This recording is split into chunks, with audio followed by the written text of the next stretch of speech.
जगत से खेला जा रहा है, ऐसा मुझे बिल्कुल लग रहा है। जी बिल्कुल, आपने सही कहा। और कल जिस ढंग से भारत की सबसे बड़ी एक गेमिंग इंडस्ट्री को बिल्कुल खत्म कर दिया गया है, ये उसके जो रिप्रेजेंटेटिव उन्होंने भी आके कहा कि उसमें बहुत बड़ी संख्या में स्टार्टअप थे और सबसे ज्यादा एफडीआई उसके अंदर आ रहा था जो गेमिंग इंडस्ट्री था, और उसको पूरा का पूरा एक स्ट्रोक के अंदर भारत सरकार ने किल कर दिया। Now everybody will go out to Singapore और some other country, now they will operate but they will not operate from India.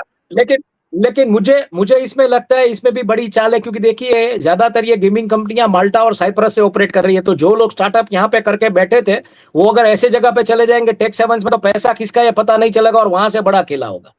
भले आपने टैक्स लगा दिया है यहाँ पे, तो मुझे लगता है ये जानबूझ के किया गया है, ये जानबूझ के किया गया है। खत्म नहीं करने की बात है, इसको माइग्रेट करवाने की बात है ऑफिशियली, और वहां से आप पूरा का पूरा, मतलब आप 1000 रुपए का बेट लगाया, आपने 10,000 दिखा दिया, कौन पूछने वाला है वहां पे उस टैक्स हेवंस में आपको।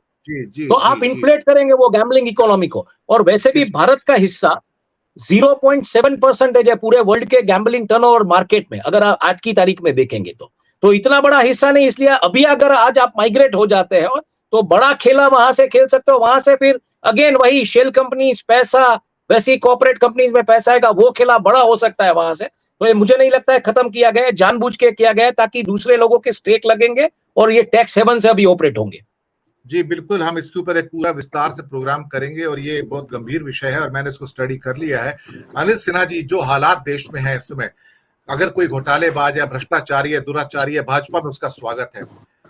माफियाकरण इस लेवल का हो जाएगा भारत के अंदर, राजनीतिक दल एक माफिया की तरह काम करेंगे, कभी सोचा नहीं था। वो शुचिता, वो स्वच्छता, वो संस्कार, ऐसा लगता है किताबी बातें हैं। अब इसकी उम्मीद ना करें हम तो अच्छा होगा। सिन्हा साहब एक छोटी टिप्पणी। नहीं देखिए, ये राजनीति में जो माफिया और मतलब जिसको आप कहते हैं गुंडा एलिमेंट, वो पहले से भी था, लेकिन आपको इसीलिए उस पर चेक एंड बैलेंस था कि जो इंस्टीट्यूशंस थे ना उसमें दम था, वो उसको चेक कर सकते थे। जैसे न्यायपालिका थी, मतलब मैं तो या ब्यूरोक्रेसी थी।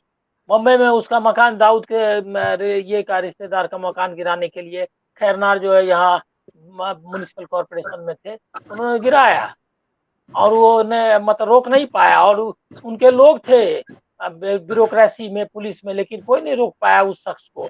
तो वो जो स्पेस था ना उसको खत्म कर दिया। ये जो ब्यूरोक्रेसी है या जो जुडिशरी है, वो उसमें दम नहीं रहा गया चेक एंड बैलेंस का। ब्रजभूषण शरण सिंह भी क्यों घूम रहा है? इसके लिए खाली बीजेपी जिम्मेदार है क्या? अब अभी देखिए जुडिशरी उसको कब के अंदर कर दिया होता न्यायपालिका ने, लेकिन कहाँ कर पाया, नहीं किया।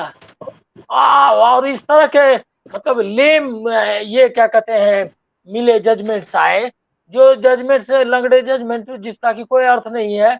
अरे सबसे पहला सवाल ये था कि जितना कड़ा कानून है इसका, मतलब औरतों पर अत्याचार का या तो उनके यौन शोषण का या उनके साथ दुर्व्यवहार का, उस कड़े कानून में तो पहली शर्त है कि उसको आदमी को पकड़ लेना है, और जो उसमें एफआईआर दर्ज करने में देरी करेगा उसको भी जेल में भेजना है।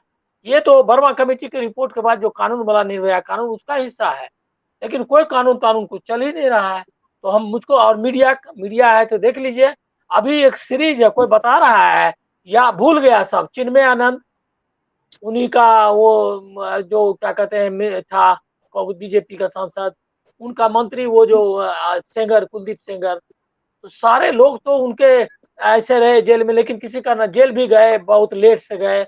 ऐसे उनके पास सीरीज ऑफ ऑफेंडर्स हैं।